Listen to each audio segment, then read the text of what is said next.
හරි අපි පටන් ගමුනේ. අනික කට්ටිය ඉන්නේ. තා ගොඩක් එන්නේ නැහනේ. හරි.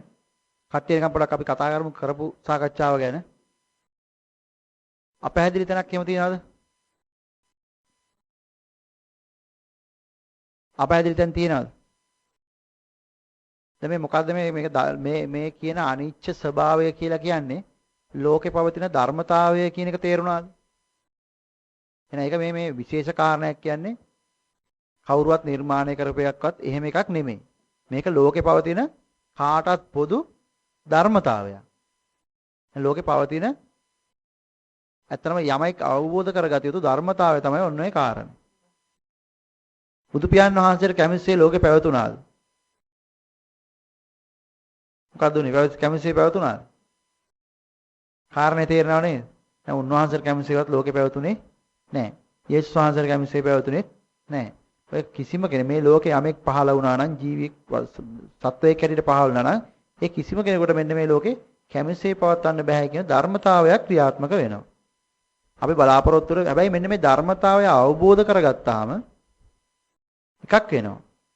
කැමැස්සේ පවත්වන්න බෑ කියන එක අවබෝධපත් වුණාට පස්සේ අපි කැමැස්සේ පවත්වන්න යෑමේ අර වේගය අඩු කරගන්නවා නේ. හැබැයි අතරම නිකන් හිතන්න. ඔය වේගය අඩු වෙනවා කියලා කියන්නේ මොකද්ද වෙන්නේ? රාගක්ෂය, ද්වේෂක්ෂය, මෝහක්ෂය වෙන මේක බලපානවද නැද්ද? කාරණේ තේරෙනව නේද? මුලින්ම වෙන්නේ හැබැයි එකම දෙයයි දෘෂ්ටියක් තිබුණා මේ ලෝක කැමැතිසේ පවතිනවා සැපයි සාරයි කියලා. අන්නේ කැමැතිසේ පවතිනවා සැපයි සාරයි කියන දෘෂ්ටිය බිඳිලා යාම විතරයි මුලින් වෙන්නේ. මොකක් නිසාද මේ ධහම දර්ශනය කළාට පස්සේ මෙන්න මේ අනිච්ච දුක්ඛ අනාත්ම ස්වභාවයන් ලෝකේ තියෙනවා කියන එක දර්ශනය වුණාට පස්සේ මූලිකම අර සංසාර ගමන අරන් ආපු ඉච්ඡයි සුඛයි අත්තයි කියන දෘෂ්ටිය බිඳිලා යනවා. හැබැයි ඊට පස්සේ ආ ක්‍රියාත්මක වෙන්නේ ඉච්ඡයි සුඛයි අත්තයි කියන දෘෂ්ටියේ ඉඳලා නෙමෙයි අනිච්චයි දුක්ඛයි අනත්තයි කියන දෘෂ්ටියේ ඉඳලා. හැබැයි මේ දෘෂ්ටියේ ඉඳන් ක්‍රියාත්මක වෙන කෙනෙක්ගේ කාමරාග පිට ගැලීම් ගැටීම් නැද්ද? තියෙනවා. පැහැදිලිනේ? දැන් හැබැයි එකක් තියෙනවා. දැන් අර අපි කලින් කිව්වා මොකද්ද? විස ඇල්ලුවා අතේ තුවාල නැහැ කියලා. ඔන්නෝකත් දැන් අපි ඊගාට තෝර ගන්න ඕනේ.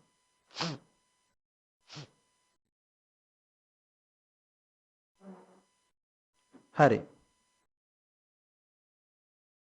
දැන් අපි ගත්තොත් එහෙම තව ටිකක් ඉස්සරහට ගත්තොත් මේ කාරණේ මොකද්ද මේ විස ඇල්ලුවා අතේ තුවාල නැහැ කියලා කියන්නේ කියන එක. ඊට කලින් අපි මෙහෙම එකක් කතා කරමු.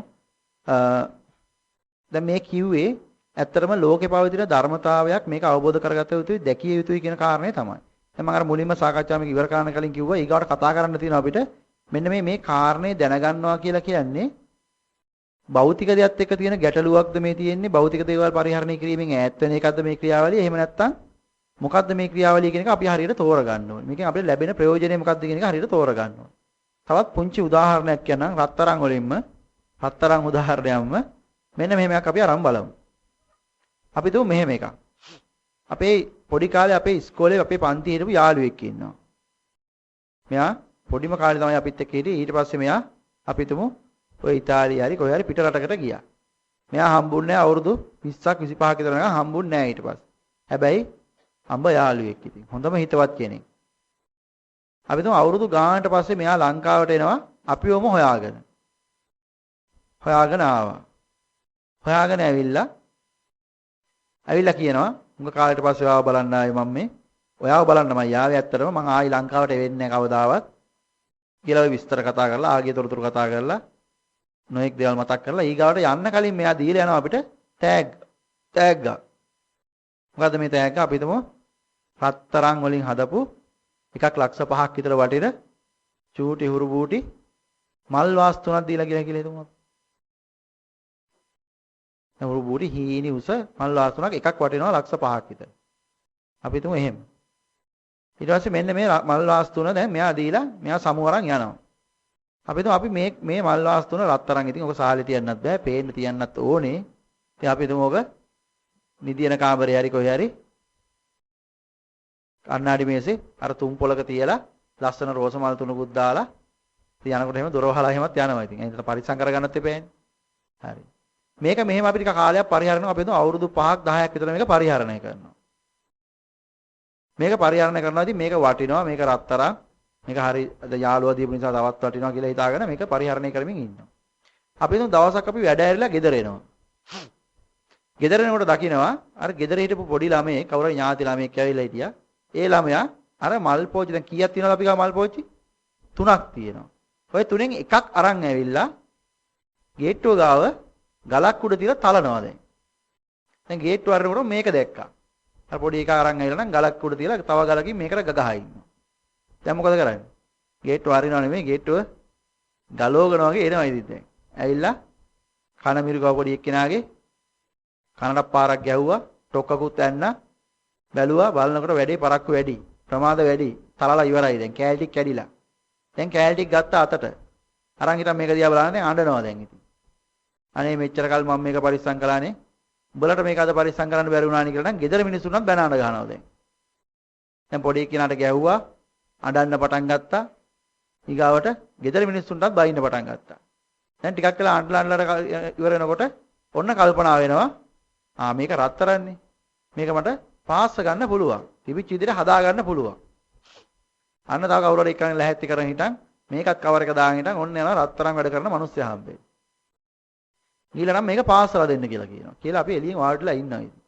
ඉන්නකොට මොකද වෙන්නේ? අර මිනිස්සයා මේක පාස්සන්න හදනවා පාස්සන්න බෑ. ඊට පස්සේ යා කල්පනා කරනවා මොකද්ද මේකට වෙලා තියෙන්නේ? මෙයා බැලුවා මෙයාට බොරු කරන්න බෑ. මෙයා පරීක්ෂා කරලා බලුවා මෙයාට අහු වෙනවා මේක ඇත්තටම රත්තරන් මල් වාස් එකක් නෙමෙයි මේක. මේ ගිනාපු කට්ටිය රැවටිලා ඉඳලා තියෙන්නේ. ඊට පස්සේ අඬ ගහනවා. මේ එන්න ඕන මහත්තයා මේ ඔයගොල්ලෝ මේ මගේ වැඩ පාලු කරන්න එපා. මෙන්න මේ කෑල්ල ටික තමයි යන්න. මේක මේ රත්තරන් ගන්න ඔයගොල්ලෝ රැවටිලා ඉඳලා තියෙන්නේ. දැන් ඉතින් ගෙනිච්ච ලැජ්ජාවට කරන්න දෙයක් නැහැනේ. මේකත් කවරේ දාන ආපහු ගෙදර එනවා. ගෙදර ඇවිල්ලා ගේට්ටුව ගාවට එනකොට අර පොඩි එකාම ඉතුරු මල් පෝච්චි දෙකෙන් තව එකක් අරන් ඇවිල්ලා ඒ ගල උඩ තියලම තලනවා. දැන් මොකද හිතෙන්නේ? දැන් පොඩි කාට ගහනවද? දැන් පොඩි කාට ගහන්නේ අර කාරණෙම තමයි මේ කියන්නේ. දැන් පොඩි එක්කෙනාට ගහන්නේ නැහැ. අඬනවද? නැහැ. ගෙදර මිනිස්සුන්ට බැන අඬ ගහනවද? නැහැ. ඉතින් අර කලින් මල් පෝච්චි සයිස්ම මේ જાතිය මේ මල් පෝච්චියමනේ තලන්නේ. ඇයි දැන් ගහන්නේ නැත්තේ? අන්න දැන් ඒක භෞතික දේ නම් අපි රණ්ඩුනේ සරුවල්ුනේ ඔක්කොම කරගත්තේ. රණ්ඩු සරුවල් කරගත්තේ. හැබැයි ඒක එහෙමම දැනුත් සිද්ධ වෙනවා. හැබැයි දැන් එකේ මොකද්ද නැත්තේ? මේක වටින එකක් නෙමෙයි කියන දෘෂ්ටිය දැන් අපේ මනසේ නැහැ. දැන් භෞතික දේ තලනවා නම් අපි රණ්ඩුනේ දැනුත් රණ්ඩු වෙන්න ඕනේ. කාරණේ පැහැදිලිනේ? රයිට්. ඊගාට වෙන මොන පොන්නන් ඇතුළට යනකොට අනේ කොල්ලෝ අතපය තුවාල කරගන්න එපා කියලා පොඩි කාගේ ඔළුවත් අත ගාලා ගේ ඇතුළට යනවා. හැබැයි ගේ ඇතුළට ගිහිල්ලා වැදගත්ම දේ මේකේ මෙතන. දැන් වටිනාකමක් නැහැයි කියලා දැනගත්තා.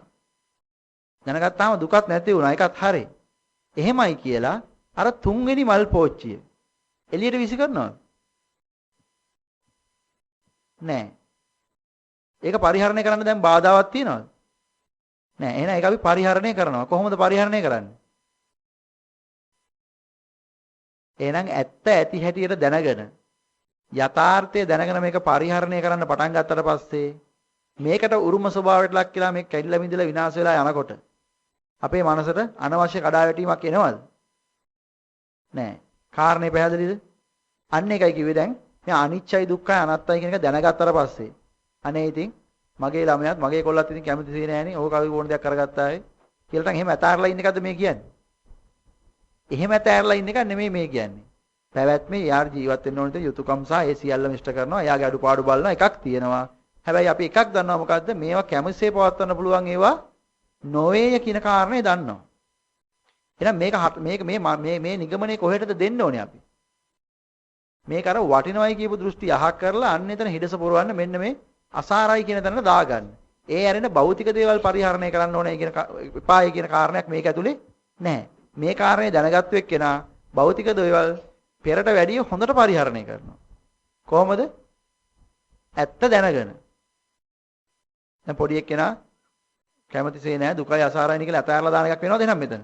එහෙම එකක් නැහැ. ඒක විතරක් නෙමෙයි කොයි දේ ගත්තත් මේ දැන් පොඩි එක්කෙනා තවත් දුරට හොඳට හදා ගන්න ඕනේ. මොකටද? කවදා හරි එකක් තියෙනවා. මේ පොඩි එකාටත් එකම තැනයි තියෙන්නේ නිදහස් වෙන්න නම් මේ අනිච්ච දුක්ඛ අනාත්ම කියලා දෙන්න ඕනේ. ඒකට මොලේ හදා ගන්නත් එක්ක මේක හොඳට හදා ගන්න ඕනේ. සත්‍ය අදු ගන්න දීලා බෑ ඉතින් අනිච්චයි කියලා. එහෙම ස්වභාවයක් අපිටපත් වෙන්න පුළුවන්ද? එහෙම අර වැරදි තත්ත්වයකටපත් වෙන්න එපා. මොකද අනිච්චයි දුක්ඛයි දැන් කලින් අත් දෙකෙන් අල්ලන් හිටියා නම්. ඇත්තටම දැන් ඔන්න කකුල් දෙකනොත් අල්ල ගන්න. කවන්නේ හැබැයි මනසින් අතාරින්න මොකෙන්ද? වටිනවයි කියන දෘෂ්ටිය තිබිච්ච කෑල්ල විතරක් අතාර ගන්න. මොකද වටින දෙයක් කියලා අපිට ගන්න පුළුවන් ද ඇත්තටම මේක. මේ ධර්මතාවය මේ ආකාර නම් වටිනවයි කියලා ගන්න නිගමනයක් අපිට ගන්න බෑ. මේ ආකාර නම් කියලා කියන්නේ මේක මේ ආකාරම තමයි ඉතින්. නිකං කාරණයක් නෙමෙයි මේ කියන්නේ. පැහැදිලිනේ? right. ඒත් එකම දැන් තව ඊගාව කාරණයක් කතා කරා. එහෙනම් මේ භෞතික දේවල් පරිහරණය කරන්න මේකේ ගැටලුවක් තියෙනවද? භෞතික දේවල් පරිහරණය කිරීම ඇතුලේ කිසිම ගැටලුවක් මේකට නැහැ. වෙනතර වැඩි හොඳට පරිහරණය කරන්න පුළුවන්. හැබැයි මේකේ යථා ස්වභාවය දැනගෙන පරිහරණය අපිට වාසියක් තියෙනවා මොකද්ද? මේ යථා ස්වභාවය දැනගෙන පරිහරණය කළා නම් මේකත් අනිච්ච දුක්ඛ අනාත්ම එකක්මයි කියලා දැනගෙන පරිහරණය කළා නම් කවදාවත් අනවශ්‍ය කඩාවැටීමක් අර කියපු මානසිකව දුක හට ගන්න තියෙන හේතුවක් අපේ නැති වෙලා යනවා. පැහැදිලිද? right. ඊගාව කාරණේ තමයි අපි හිතමු දැන් මේ සියල්ලම කැමතිසේ නැහැ කියලා කිව්වනේ. කැමතිසේ නැහැ දුකයි අසාරයි කියලා කිව්වා. දැන් කැමතිසේ නැහැ කියලා කිව්වට පස්සේ මේ අපිට කැමතිසේ ක්‍රියාත්මක වෙනවා වගේ පේන තැන් තියෙනවා. දැන් මම හිතුවා මට දැන් මේ වතුර එකක් බොන කැමැත්තක් පහළ වෙනවා. දැන් මට පුළුවන් මොකද්ද? මේ වතුර එක අරන් වතුර බොන්න පුළුවන්. දැන් මට කැමතිසේ පැවතුනාද නැද්ද? ඒක මොකද්ද? ඒක සත්පුද්ගල ද්‍රව්‍ය වස්තු වශයෙන් ලෝහට ගත්තා වූ යමක් වේද ඒ සියල්ලම කැමතිසේ නැහැ දුකයි අසාරයි කියන අයිති නැද්ද? මොකෝ කියන්නේ? ආමේදී 91 තියෙනවා මෙන්න මෙහෙම එකක්. අහගන්න මානෙනි ඇසූ පිරූ තැන් නැති පුහුදුන් තෙමේ දුක් වේදනාවෙන් පහස්නා ලද්දේම ශෝක කෙරේ. කලාන්ත වේ වැළපේ ලය පැහැර හඬයි. මුලාවට පැමිණෙයි. හෙතෙම කායික වේදනාවද චෛතසික වේදනාව යන වේදනා දෙකක් විඳි. මහණෙනි යම්සේ පුරුෂයෙකු හුලකින් විදින්නාහුද ඒ මොහු දෙවෙනි හුලකින් දු සමීපේ විදුනාහුද. මහණෙනි මෙසේ වනාහි ඒ පුරුෂ තෙමේ හුල කරන කොටගෙන වේදනා දෙකක් විඳි.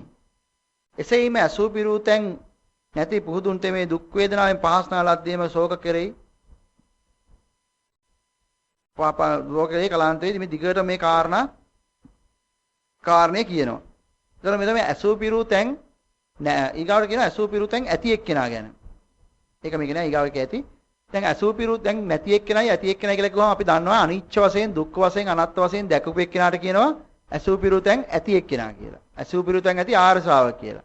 මේ අනිච්ච වශයෙන් දුක්ඛ වශයෙන් අනාත්ම වශයෙන් නොදන්න එක්කෙනා තමයි ඇසූ පිරූ තැන් නැති පෘථග්ජනතේ මේ කියලා පෙන්වන්නේ මෙතන. එතකොට මේ ඇසූ පිරූ තැන් ඇති කියලා කිව්වේ මොකද්ද මෙයා දැන් ඇසූ පිරූ තැන් කියන කාරණේ තේරුම? එහෙනම් මේ අනිච්චයි දුක්ඛයි අනාත්තයි කියන්නේ ලෝකේ පවතින ධර්මතාවයේ කැමැතිසේ පවත්වන්න බෑ දුකයි අසාරයි කියන එක එයා දැනගත්තා.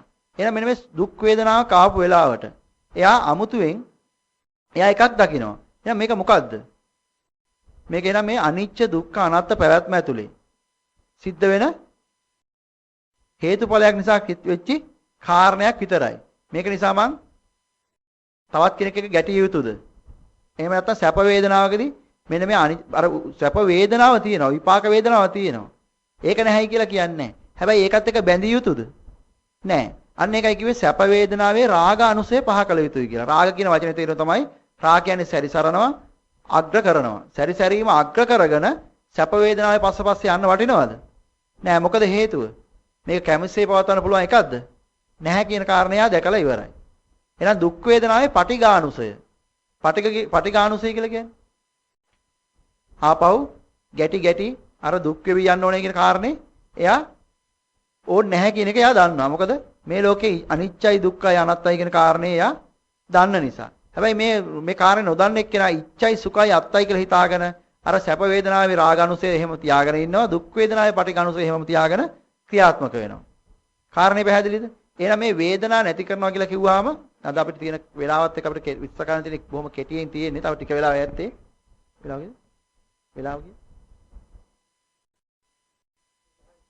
වෙලාව කිය 12:35. හරි. එතකොට මෙහෙම ගත්තාම අපිට තේරෙනවා මෙන්න මේ කාරණෙත් එක්ක මේ වේදනාව කිව්වහම මේ සැප දුක් උපේක්ෂා කියන වේදනා තුනේ වේදනාව නැති කරන්න අපිට බෑ. හැබැයි ඒවත් එක ගොඩනගා ගන්න තව වේදනාවක් තියෙනවා. ඒකට කියනවා සම්පස්සජා වේදනා කියලා. මේ සම්පස්සජා වේදනා කියන එක අපිට නැති කරන්න පුළුවන්. ආස්වාද සහිතව සැරිසරනවට කියනවා සම්පස්සජා වේදනාව කියලා. මොකද්ද මේ සම්පස්ස කියලා කියන්නේ? සං කියන වචනේ තේරුම දැන් දන්නවනේ නේ? අලුතෙන් ආව කට්ටිය ඉන්නවනේ. සං කියලා කියන්නේ මොකක්ද සං කියලා කියන්නේ? අවිද්‍යාවෙන් තෘෂ්ණාවෙන් එකතු කරගත්තු ටිකට සං කියලා කියනවා. පැහැදිලිනේ? අවිද්‍යාවට තෘෂ්ණාවයි එකතුවට තමයි සං කියලා කියන්නේ. අතන සං කියන වචනේ තේරුම එකතුව, සම්බන්ධ, සංගීත, සංවර්ධන, සංකාර, සංයෝග, සංසාර. ඔය හැම එකක්ම ගත්තාම මොකද්ද කියන්නේ? එකතුවක් වර්ධනය වෙනවා සංවර්ධන. එකතුවක් ගීතවත් වෙනවා සංගීත. එකතුවක් කාර කරගන්නවා සංකාර. දැන් එකතුව මොකද්ද? අවිද්‍යාවෙන් තෘෂ්ණාවෙන් හදාගත්තු එකතුව. මොකද්ද? ඉච්ඡයි සුඛයි අත්තයි කියලා. එහෙම තමයි මේ ලෝකේ නිර්මාණය වෙලා තියෙන්නේ. එහෙනම් මෙන්න මේ එකතුව සාරයි කියනවනේ මොකද්ද ඒකට කියන්නේ? සංසාරයි. ඒකයි සංසාර ගමන කියලා හිතන්න. සංසාරයි කියලා හිතන් ඉන්නකම් මේ ගමනේ අපි යනවා. එහෙනම් අවිද්‍යාව තෘෂ්ණාව දෙකෙන් මේක අවිද්‍යාවෙන් තෘෂ්ණාවෙන් හටගත්තු එකතුව තමයි සං කියන්නේ. සම්පස්සේ නිසා මෙන්න මේ අවිද්‍යාව තෘෂ්ණාව ස්පර්ශ කිරීම නිසා ජනිත කරගන්න වේදනාවක් තියෙනවා. හැබැයි ඒක ඇත්තද? ඒක ඇත්තක්ද? ඇත්තටම මේකේ තියෙන එකක්ද? මෙන්න මේ වේදනාව නිසා මේ අපි මේ අවිද්‍යාව තෘෂ්ණාව නිසා එකතු කරගන්න කාරණයක්ද? එහෙම නැත්නම් ඇත්තක්ද කියන කාරණේ අපි ඊගාවට හොයා ගන්න ඕනේ.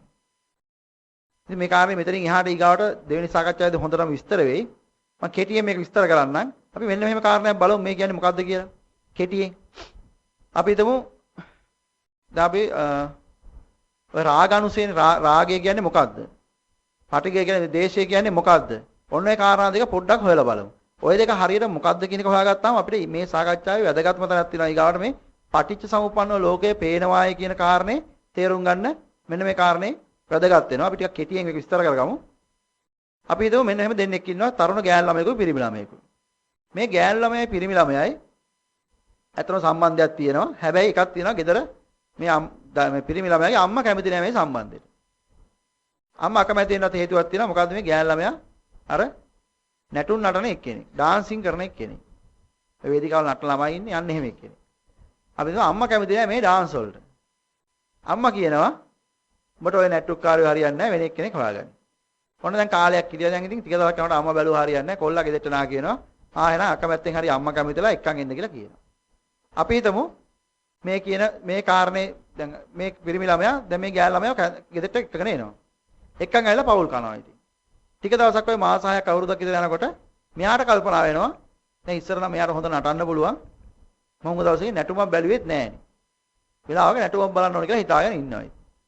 ඔහොම ඉන්නකොට අපි හිතමු දවසක් අම්මා වගේ දර කඩන්න හරි කොහේ හරි පොළට හරි කොහේ හරි ගියා. දැන් මොකද කරන්නේ? අර ගෙදර තියෙන සාලේ තියෙන පුටු ටිකත් ඔක්කොම මේ පැත්තට කරලා හිටන් අර කැරෝකේ CD එකකුත් දාලා ඕන් දැන් නටන්න කියලා කිව්වා. දැන් අර ළමයා තියෙන ලස්සන නටනටා ඉන්නවා.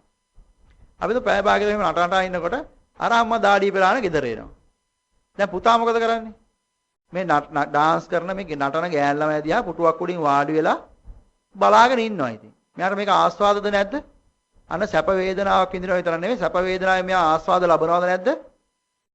ලබනවද නැද්ද? ලබනවා. ලබමින් ඉන්නවා. ඉතින් ආස්වාද විඳිමින් ඉන්නවා. මේක වේදනාවක් විතරක් නෙමෙයි. මේකේ තව කොටසක් තියෙනවා. ඒක ඊගාවට විස්තර වෙනවා.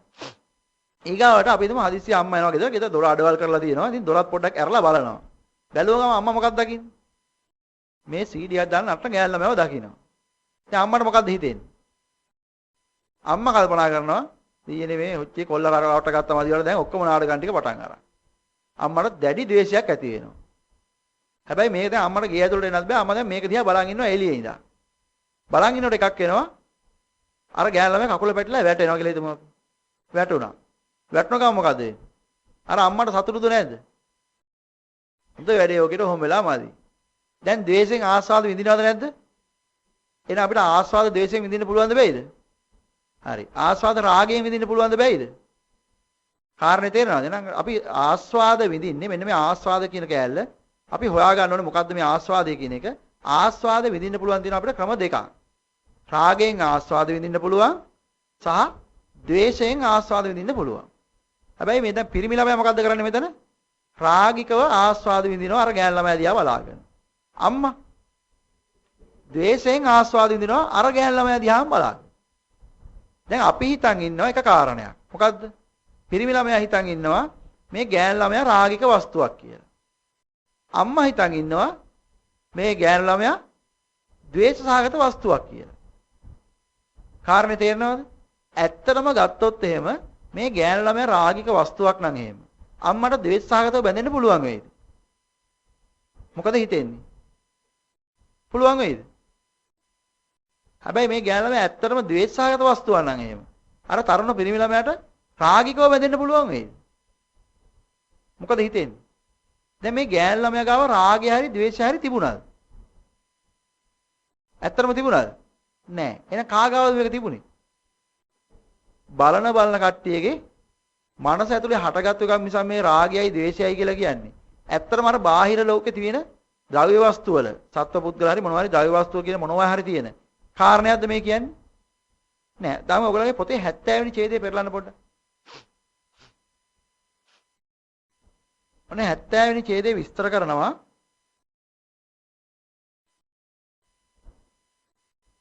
සංයුත්ත නිකායේ 1 නස්සති සූත්‍රය 43 වෙනි පිටුව. තියනවද? මම අද දීපු පොතේ තියෙන මේ පොඩි පළවෙනි සාකච්ඡාව කරන පොතේ. හරි. මේකේ තියෙනවා උඩ කාරණයක් කියලා තියෙනවා. ඊට පස්සේ පල්ලෙහාන් ඉරි ගහපු ටිකක් තියෙනවා. මම ඉරි ගහපු ටික කියවන්නම්. අනිත් ඔයගොල්ලෝ කියව ගන්න. ලෝකයේහි අපි දැන් ඇත්තටම භාවනා කරන්න කියලා හරි මොනවා හරි කොහේ හරි ඉන්නකොට අපි කාම වස්තු කියලා හිතන්නේ මොනවද? අපිට කියලා දීලා තියෙන්නේ මොකද්ද? කාම වස්තු හැටියට අපිට කියලා දීලා තියෙන්නේ ඇහැට පේන රූප, කනට පේන ශබ්ද, ඇහෙන ශබ්ද ඕවා කියන්නේ පෙන්නලා තියෙන ලස්සන රූපයක් දැක්කොත් ඒක කාම වස්තුවක්. කොහොමද කියලා දීලා තියෙන්නේ? හැබැයි මේ සූත්‍රයේ මෙන්න මෙහෙම කාරණයක් කියනවා. ලෝකයෙහි විචිත්‍ර වූ යම් රූපාදී අරමුණු ඇද්ද? ඔව්හු කාමයෝ නොවේත්. එහෙනම් ලෝකේ තියෙන විසිතුරු වෙච්ච මේ රූපාදී අරමුණු මොනවද? කාමයෝද? කාමයෝ නෙමෙයිලු. පුරුෂයාගේ පුරුෂයාගේ සුභාදී වශයෙන්. එහෙනම් මොකද්ද? ඉච්ඡයි සුඛයි අත්තයි කැමැතිසේ පවතිනවා සැපයි සාරයි කියන දෘෂ්ටිය නිසා. පැහැදිලිද? සාරයි කියන නිගමනය නිසා සංකල්පිත රාගතෙමේ කාමයයි. ලෝකයේ විසිතුරු රූපාදී අරමුණු එසේම සිටි වැලිත් පඬිතයෝ මේ ආරම්මණයන්හි චන්ද රාගය දුරු කෙරෙත්. එහෙනම් මේ දැන් බාහිර දේවල් වල කාමය නැහැ කියන එක මේක කියලා දෙනවා නේද බොහොම පැහැදිලිව. දැන් අපිට ඇත්තටම මෙතනදී මේ අපි කලින් කතා කරපු උදාහරණෙදිත් මේ කාරණේ නේද අපිට අහුවුනේ. පැහැදිලි නේද? යාර ගෑල් ළමයා ගාව රාගය තියෙනවද ඇත්තටම? නැහැ. හැබැයි මේ ගෑල් ළමයා කැමැතිසේ පවත්වන්න පුළුවන්. සැපයි, සාරයි කියන දෘෂ්ටියේ ඉඳලා බැලුවාම ඒක කොහොමද පේනුනේ? රාගික වස්තුවක් විදිහට පේනුණා. නේද? ඊගාවට අර අම්මා කොහොමද මේක දිහා බැලුවේ? මේ ගෑල් ළමයා මහා ද්වේෂ සහගත එක්කෙනෙක්. මට මේක පෙන්වන්න බෑ. අන්න එයා කැමැත්තෙන් බැඳුනේ ළමයාත් එක්ක කොහොමද? ද්වේෂ සහගතව. අර පිරිමි ළමයා බැඳුනේ රාග සහගතව. පැහැදිලිනේ? එහෙනම් ද්වේෂ සහගත බැඳීම සහ දේව සහගතව බැඳෙන්නත් පුළුවන්, රාග සහගතව බැඳෙන්නත් පුළුවන්. හැබැයි මේ දේශේවත් රාගේවත් මේ ගෑල් ළමයාගේ තිබිච්ච එකක්ද ඇත්තරම?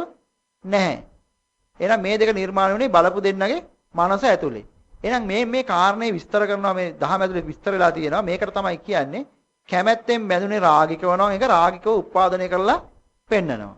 එහෙනම් කැමැත්තෙන් බැඳීමට කියනවා සිංහලෙන් මොකද්ද? බැඳෙනවට කියන පටි කියලා කියනවා නේ. බැඳෙනවා කියන්නේ ඉච්ඡ කියලා කියන්නේ මොකද්ද? කැමැත්ත. එහෙනම් පටි ඉච්ඡ කියලා කියන ඔන්න ඕකට. කැමැත්තෙන් බැඳෙන විදිහට තමයි දැන් ගෑන් ළමයා සමානව උත්පාදනය කරලා පෙන්වන්නේ. පැහැදිලිද? දැන් කැමැත්තෙන් බැඳුනේ රාගික කරනවා. ඒක රාගික වස්තුවක් විදිහට උත්පාදනය වෙලා පෙන්වනවා අපිට. කැමැත්තෙන් බැඳුනේ දේශසහගත වෙනකොට ඒක ද්වේෂසහගත වස්තුවක් විදිහට උත්පාදනය වෙලා පෙන්වනවා. එහෙනම් කැමැත්තෙන් බැඳෙන විදිහත් එක්ක සමානව උත්පාදනය වෙලා පෙන්වනවා. කැමැත්තෙන් බැඳුනේ රාගිකව නම් රාගයට අනුව සමානව උත්පාදනය කරලා පෙන්නනවා. කැමැත්තෙන් බැඳුනේ ද්වේෂසහගතව නම් ද්වේෂසහගතයක් විදිහට සමානව උත්පාදනය කරලා පෙන්නනවා. ඒ සමානව උත්පාදනය කරනවට කියනවා සම උත්පාද කියලා. එතකොට මේ කියන්නේ මොකද්ද? කැමැත්තෙන් බැඳෙන සමාන උත්පාදනය කරනවට පෙන්නනවා පටිච්ච සමුප්පාද කියලා කියන ඔන්න ඔය වචනේ. එහෙනම් අපිට මේ ලෝකේ පේන්නේ දැන් මේ ඇත්තට මේ රාගයවත් දේශයවත් මේ ගෑනු ළමයාගේ ගාව තිබුණ නැහැ කියලා අපි කතා කරන්නේ. ඇත්තටම තිබුණෙත් නැහනේ. එහෙනම් කැමැත්තෙන් බැඳෙන විදිහත් එක්ක මේ ලෝකේ තියෙන බාහිර ද්‍රව්‍ය වස්තු පේනවා මිසක් ඒවැය රාගයවත් දේශයවත් තියෙනවද? ඇත්තටම නැහැ කියන එක දැන් තේරෙනවද? එහෙනම් රාගය දේශය කියලා කියන්නේ බාහිර ද්‍රව්‍ය වස්තු තියෙන එකක් නෙමෙයි. අපි කැමැත්තෙන් බැඳෙන විදිහත් එක්ක උත්පාදනය පෙන්නන ආකාරයක් විතරයි. අන්න ඒකට තමයි කියලා පුද්ගලයාගේ සංකල්පීය රාගතෙමේ මොකද්ද? කාමයයි කියලා කිව්වේ. කාරණේ පැහැදිලිද? එහෙනම් මේ ලෝකේ අපිට පේන්නේ කොහොමද? පටිච්චසමුප්පන්නෝ කියන කාරණේ අහලා තියෙනව නේද? ලෝකේ පේන්නේ අපිට පටිච්චසමුප්පන්නෝ. ඒ පටිච්චසමුප්පන්න ලෝකේ පේනවා කියලා කියන්නේ මොකක්ද එතකොට? අපි කැමැත්තෙන් බැඳෙන විදියට උත්පාදනය වෙලා පේනවා. අපි කැමැත්තෙන් බැඳෙන විදිය රාගික නම් ඒක රාගික වස්තුවක් විදිහට අපිට පේනවා. කැමැත්තෙන් බැඳෙන විදිය ද්වේෂ සහගත නම් ඒක ද්වේෂ සහගත වස්තුවක් විදිහට අපිට පේනවා. හැබැයි බාහිර වස්තුවේද මේ රාගයවත් ද්වේෂයවත් තියෙන්නේ එහෙනම්? නැහැ. කොහෙද තියෙන්නේ? අපේ මනසේ. දැන් නිකන් ඉතින් අපි කැමැත්තෙන් බැඳෙන එක ඉන්ද්‍රියක් තමයි මොකද්ද? ඇහැ. ඇහෙන් අපි රූපත් එක්ක කැමැත්තෙන් බැඳෙනවා. ඉතින් එදා රූප බලනවා. අද වෙනකොට ඇති වුණාද? නෑ මොකද? අපි ඇහෙන් රූප බලලා බලාපොරොත්තු වෙනවා ආස්වාද විඳින්න. නේද? මොකද අපි හිතන් ඉන්නවා බාහිර රූපය ඇතුලේ ආස්වාද තියනවා කියලා. හැබැයිවටම බැලුවාම ආස්වාද බාහිර රූපය ඇතුලේ තියනවද? බාහිර රූපය ඇතුලේ ආස්වාද නැහැ. ඒක අපි කැමැත්තෙන් බැඳෙන විදිහට තමයි උත්පාදනය වෙලා පෙන්වන්නේ. එහෙනම් බාහිර රූපේ නැති ආස්වාදයක් අපි ඇහෙන් බලලා බාහිර රූපයෙන් විඳින්න ගියාට ඇහැට ඇති වෙයිද? එහෙනම් එදා රූප බැලුව අපිට ඇති වුණාද? කාරණේ තේරෙනව නේද? ඇවිලෙන් ඉන්නට පිදුරු දැම්මා වගේ. කොච්චර රූප බැලුවත් ඇති වුණ නැත්තේ ඔන්න ඔය කාරණේ නිසා. මොකද ඇහි ඌනතාවය සම්පූර්ණ කරගන්න බැරි වුණා. ඌනතාවය අපි හිතන් හිටියා බාහිර දෙයෙන් හැදෙනවයි කියලා. ඇත්තටම ගත්තොත් බාහිර දෙයද ඌනතාවය සම්පූර්ණ කරන ආස්වාදයේ තිබුණේ නෑ. ආස්වාදේ නිර්මාණය කරගත්තේ කොහෙද? අපි මනසෙන් නිර්මාණය කරගත්තා. මනස නිර්මාණය කරගත්තා මොකද්ද? අර සම්පස්සජා වේදනා. අන සං කියලා කියන්නේ මොකද්ද? අවිද්‍යාවෙන් තෘෂ්ණාවෙන්. ලෝකේ ඉච්ඡයි සුඛයි අත්තයි කියන තැන ඉඳලා එකතු කරගත්තු ජනිත කරගත්තු වේදනාවක් නිසා අපිට සාරයි කියන තැන ඉඳලා මේක සාරවත් වටින එකක් විදිහට පෙවුණා. එහෙනම් මේ බාහිර දාවි වස්තු වල නැති රාගයවත් දේශයවත් අපිට උත්පාදනලා පේනකොට එහෙනම් අපි මේ රාගයේ දේශය අපිව අරන් යන්නේ කොහෙටද? සුගතියටද දුගතියටද? දුගතියට. එහෙනම් රාගයට ද්වේෂයට බය විය යුතුද නැද්ද? බය විය යුතුයි. ඇත්තටම ගත්තොත් එහෙම රාගයේ ද්වේෂය බාහිර වස්තු වල තියනවද? නෑ. එහෙනම් රාගය හරි ද්වේෂය හරි හටගන්නේ අපේ මනසේ. පැහැදිලිනේ? අපේ මනසේ හටගන්න එකක් අපිව පල්ලෙහාට අරන් යන්න වෙනවනම්. අරන් යන්න ක්‍රියාත්මක වෙනවනම්. ඒක අපි අත්හැරිය යුතුද? ඇසුරු කළ යුතුද? හරි. රාගය නම් ඇසුරු කළ යුතුද? අත්හැරිය යුතුද? අත්හැරිය යුතුද? ද්වේෂය ඇසුරු කළ යුතුද? අත්හැරිය යුතුද? අත්හැරිය යුතුයි. අත්හරින්න ඕනේ ඇයි? මේක ඇත්තක්ද බොරුවක්ද? මේ කාරණේ ඇත්තම ඇත්තක්ද? රාගය කියන්නේ බාහිර දේ තියෙන එකක්ද? නෑ. අපි මේ ඉච්ඡයි සුඛයි අත්තයි කැමැතිසේ පවතින සැපයි සාරයි කියන දෘෂ්ටිය නිසා නිර්මාණය කරගත්තු එකක් මිසක් ඇත්තක් නොවේ. අන්න ඒකයි කිව්වේ සැප වේදනාවේ නැ සැප වේදනාව විඳින්න එපා කියලා බුදු පියාණන් වහන්සේ කියලා තියෙනවද? නෑ. සැප වේදනාවේ රාග අනුසය පහ කළ යුතුයි. මොකද රාගය කියන්නේ ඇත්තක් නෙමෙයි. මේක බොරුවක්. වේදනාව කියන්නේ යමකට උරුම වෙච්ච විපාක වේදනාවක් නැද්ද? ඒක තියෙනවා. ඒක නැති කරන්න බෑ අපිට. එහෙනම් අර කටුක රූප, කටුක ශබ්ද, කටුක ගන්ධ කියන කාරණේත් එක්ක ගත්තොත් එහෙම. ඒකට අපි අහු වෙයිද? නෑ. අපි ප්‍රිය රූප බලනවා. හැබැයි ප්‍රිය රූපත් එක්ක ආස්වාද විඳින්න ගියොත් තමයි මේ ගැටලුව නිර්මාණය වෙන්නේ. නේද? ප්‍රිය රූප අතරින්න කියලා හිටන් මේ ලස්සන දේවල් කියන උඹලා ඉන්න එකද මේ කියන්නේ? නෑ.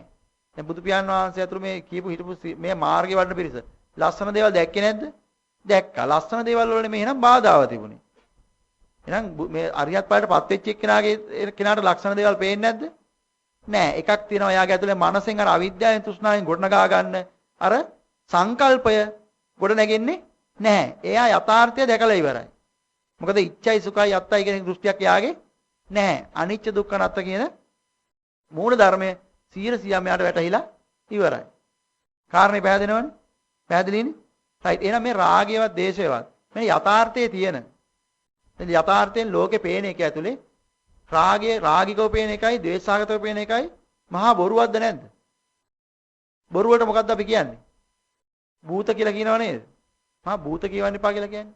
හැබැයි ඔක පාළි විස්තර කරලා කියනවා ඇත්ත කියලා, සත්‍ය කියලා. ප්‍රශ්නයක් නැහැ සත්‍ය කියලා ගත්තත්.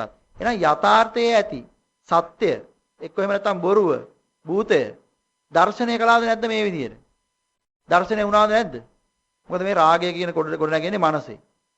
දේශය කියන කොට නැගෙන්නේ මනස කියලා ගත්තාම බාහිර ලෝකේ රාග වස්තු අපි දැන් අපි මොකද්ද කරන්නේ? අපිට ලොකුම ගැටලුව තියෙන්නේ අපි ඇහෙන් රූපත් එක්ක හා වෙනවා, බැඳෙනවා. කනෙන් ශබ්දත් එක්ක බැඳෙනවා. ওই ටික ඔක්කොම බැඳුනේ මේ රාගිකව හරි ද්වේෂාගතව හරි. ඔච්චරයි බැඳෙන්න තියෙන්නේ. මොකද මේ දෙක අපිට ආස්වාද ගෙනල්ලා දුන්නා. එහෙනම් ආස්වාදයේ පස්සේ සැරිසරා හබහබා අපි ওই දෙකත් එක්ක බැඳි තමයි මේ සංසාර ගමන ගියේ. හැබැයි ආස්වාදේ නිර්මාණුනේ මනස ඇතුලේ කියලා දැනගත්තාම බාහිර ලෝකේ තියෙන ඒවාත් එක්ක අපි බැඳෙන්න ඕනේද එහෙමනම්? බැඳෙන එක හරයක් නැති වැඩ පිළිලක් කියන එක තේරෙනවද? එහෙනම් බාහිර ලෝකේ අපි ඇලීම් ගැටීම් නැති කරගන්න නම් මොකද්ද කරන්න ඕනේ? ඇත්තට මොකද්ද කරන්න තියෙන්නේ? බාහිර ලෝකේ හැලීම් ගැලීම් නැති කරගන්න නම් මොකද බාහිර ලෝකයේ දේවල් වලද ගැටලුව තියෙන්නේ අපි ගාවද? එහෙනම් අපි ගාව තියෙන ගැටලුවයි අපි निराකරණය කරගත යුත්තේ. මොකද්ද හේතුව? බාහිර ලෝකයේ දේවල් එක්ක අපි ඉච්ඡයි සුඛයි අත්තයි කියලා බැඳෙන්න ගිහිල්ලා වටින සාරයි කියලා දේවල් අරගෙන අර කැමැත්තෙන් බැඳෙන විදිහත් එක්ක සමානව උත්පාදනය කරලා පෙන්වුවා මිසක් ඒක ඇත්තක් නෙමෙයි. එහෙනම් යථාර්ථයේ ඇති භූතයේ හේවත් බොරුව දර්ශනය වෙනවද නැද්ද මේ විදිහට බැලුවාම? ඔන්න ඔය අවස්ථාවට කියනවා යථා භූත ඥාන දර්ශනය කියලා. මහා දෙයක් නෙමෙයි. යථාර්ථයේ ඇති භූතයේ හේවත් බොරුව එහෙම නැත්නම් භූතය කියන්නේ ඇත්ත නම් ඇත්ත යථාර්ථයේ ඇති සත්‍යතාවය දකිනවා. මොකද්ද? මේ බාහිර ලෝකේ රාග සහගත ද්වේෂ සහගත වස්තු නැහැ. මේවා අපිට රාග සහගත ද්වේෂ සහගත විදිහ පේන්නේ අපි කැමැත්තෙන් බැඳෙන විදියත් එක්ක. එහෙනම් අපි නවත්ත ගන්න ඕනේ මොකද්ද? මේ ලෝකේ මේ කැමැත්තෙන් බැඳෙන විදිය අපිට හදලා දුන්නේ කවුද? කොහොමද? රාගික ආස්වාදය අපිට හදලා දුන්නේ කොහොමද? අර කැමැත්තෙන් බැඳෙනවා කැමැතිසේ පවතිනවා මේ ලෝකේ. සැපයි.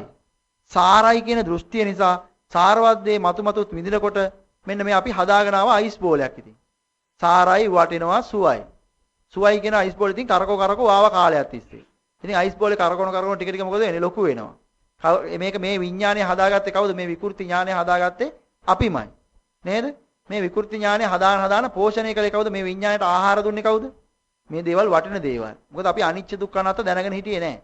කැමතිසේ නැහැ දුකයි අසාරයි කියන එක දැනගෙන හිටියේ නැති නිසා මේ දේම පෝෂණය කළා අපි. මේක පෝෂණය කරන කාලයක් තිස්සේ මේක පෝෂණය වෙවි ආවා. දැන් අයිස් බෝලේ එක එක අවස්ථාවක ඇවිල්ලා ටික කාලයක් යනකොට මේ අයිස් බෝලේ අපේ විඥානයේ විසීම අපිම පාලනය කරගෙන ආපු එකක්. හැබැයි ටික දවසක් යනකොට මේක අපේ මට්ටමටම විශාල වෙනවා. හැබැයි ඊතනින් පස්සේ අයිස් බෝලේ තවත් කැරකෙනවා. හැබැයි අපිනේ මේ කරකවන්නේ ඊට පස්සේ අයිස් බෝලේ විසින් අපිව කරකවන තැනටපත් වෙනවා. අයිස් බෝලේ අපිට වඩා විශාලයි. අර අයිස් බෝලේ වල උදාහරණයක් තියෙනවා. මිනිස්සෙක් අයිස් බෝලයක් හදා එනවා. ඊට පස්සේ ටිකක් වෙලා යනකොට අයිස් බෝලේ Tamanට වැඩිය ලොකු වෙනවා. ඊගාවට අයිස් බෝලේ මිනිස්සයාගේ පාලනයෙන් තොර වෙනවා. හැබැයි අයිස් බෝලේ කැරකි තව ටිකක් විශාල වෙවි යනවා. ඊට පස්සේ මිනිස්සයා පාලනය වෙනවා. අර පිස්සු හැදෙනවා කියලා පෙන්නන්නේ. පිස්සුත් එකම දෙයක් හිතාගෙන මෙන්න මේ දෙයයි කියලා හිතාන ගියාම ඉතින් ලී කෑලි තියාගෙන ලී කෑල්ලට දරුවා කියලා සලකනවා නේද? කවනවා, පොවනවා. ඉතින් එයාගේ විඥානේ හැදිච්ච විදිහේ. පැහැදිලිනේ? එයා ඒක ඒ විදිහට දකින්න පටන් ගත්තා. ඉතින් එයාට ඒක ඒ විදිහටම පේන්න පටන් ගත්තා. ඔකට කියනදී පිස්සුවක් කියලා. ඇත්තටම බලුවම මේකත් එක්තරා පිස්සුවක්. මොකද්ද? ලෝකේ ඉච්ඡයි සුඛයි අත්තයි කියලා හිතාගෙන කැමැතිසේ පවතින සැපයි සාරයි කියලා හිතාගෙන කැමැතිසේ නැහැ දුකයි අසාරයි කියන යථාර්ථයෙන් පිටින් ඉඳගෙන මෙන්න රාගය, ద్వේෂය, මෝහය කියන එක අපි නිර්මාණය කරගත්තා. මේක නිර්මාණය කරගෙන ඒ නිර්මාණය වඩා යනකොට මොකද වෙන්නේ? මේක ටික කාලයක් යනකොට අපිට පාලනය කරගන්න බැරි මට්ටමේ විඥානය බවට පත් වෙනවා. ඊට පස්සේ ලෝකෙම අපිට පේන්න පටන් ගන්නවා රාගිකව සහ ද්වේෂ සහගතව. හැබැයි එකක් තියෙනවා අපි අනිච්චයි දුක්ඛයි අනාත්තයි කැමැතිසේ නැහැ දුකයි අසාරයි කියන එක වඩන්න පටන් ගත්තට පස්සේ ඒක වඩන්නක් ගානේ අපි වඩන්නේ විඥාණයද ප්‍රඥාවද? අන්න ප්‍රඥාවවත් ප්‍රකෘති ඥානය යථාර්ථය අවබෝධය. ආප ප්‍රකෘති ඥානය අපි වඩන්න පටන් ගන්නවා. එතකොට අර අයිස් බෝලට මොකද වෙන්නේ? අමාරුවෙන් හරි දැන් මේක මුලින්ම කියලා තියෙන එකයි බුදුදහම විස්තර කරන්නේ මුලින්ම මේ ප්‍රතිපදාව දුක්ඛා පටිපදා.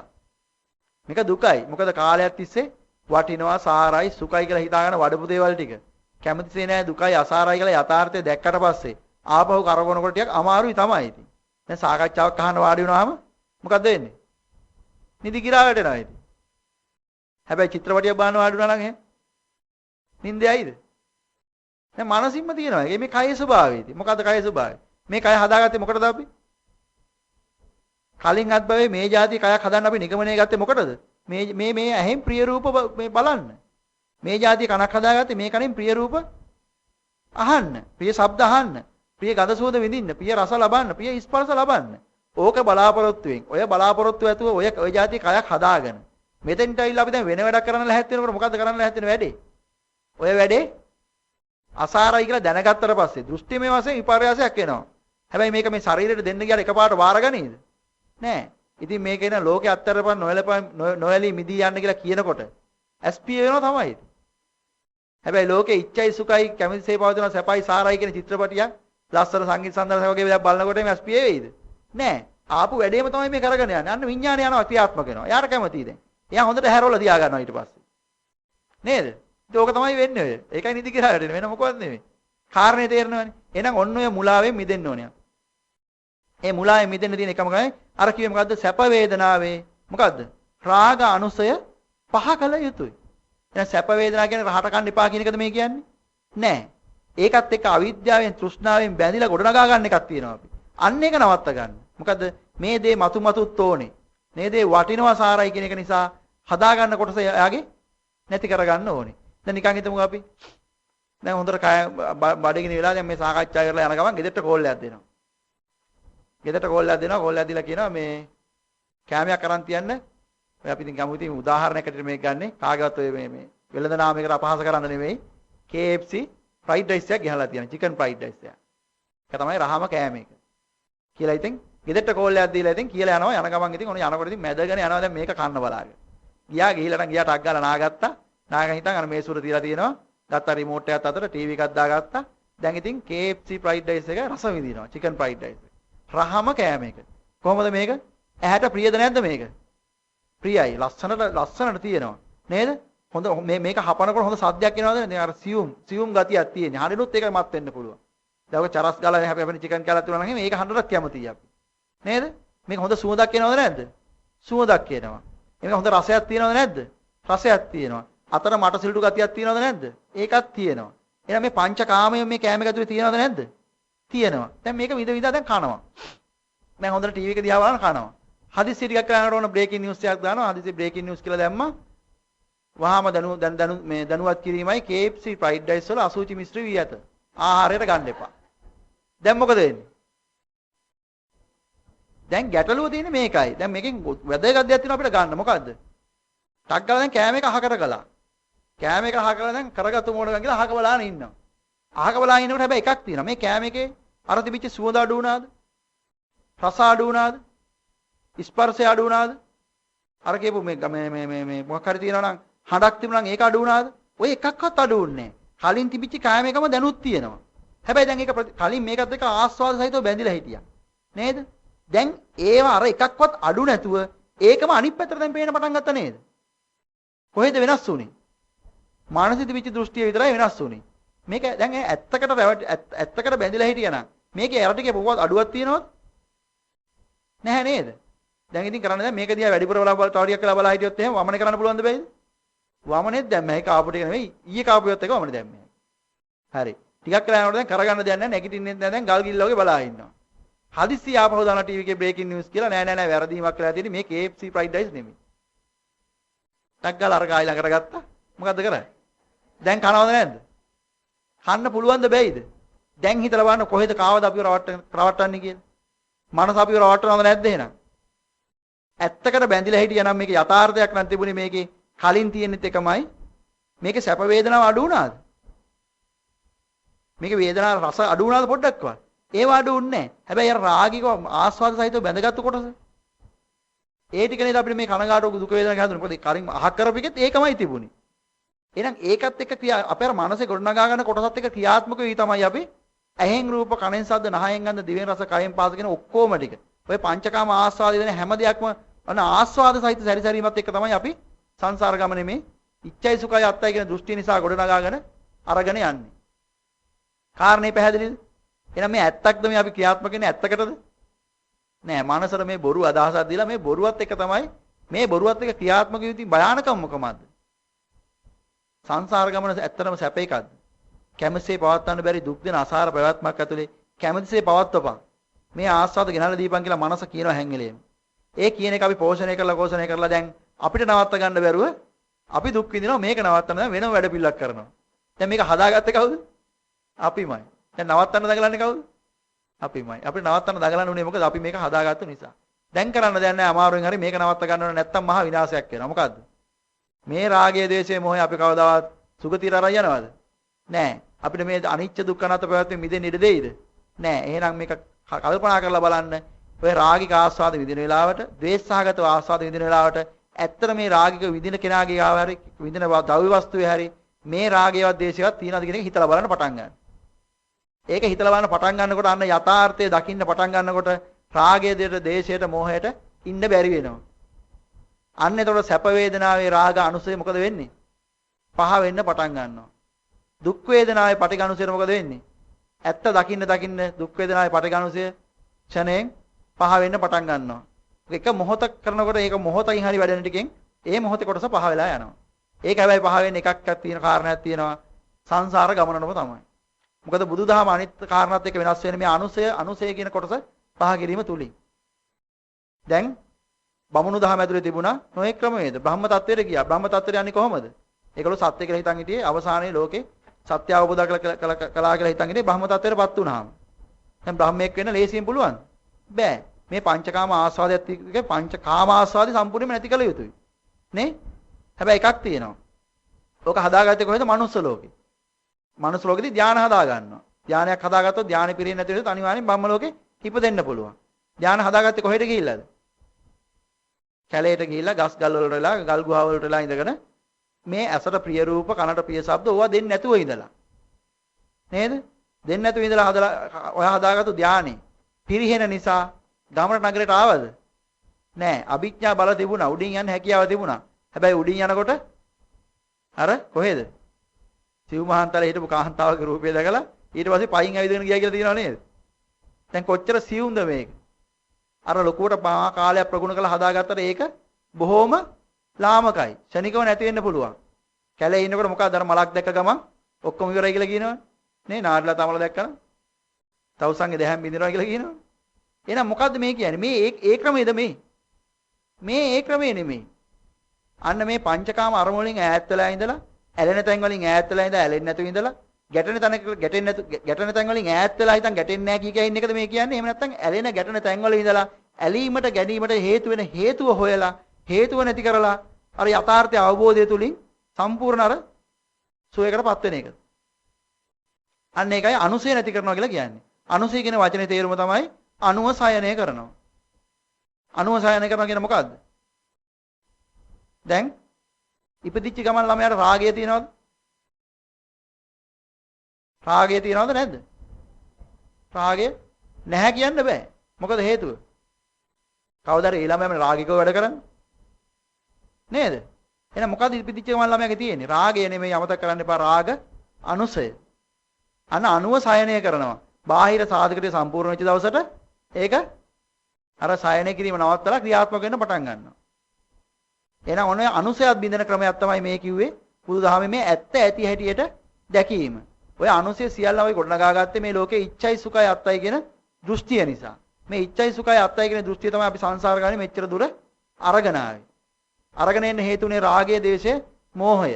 රාගය, දේශය, මෝහය කියන්නේ ඇත්තක් නෙමෙයි අපි මනසෙන් ගොඩනගා ගන්න කාරණයක් කියන එක ඔන්න ඔය කාරණේ හරහා අපිට තේරෙන්න ඕනේ.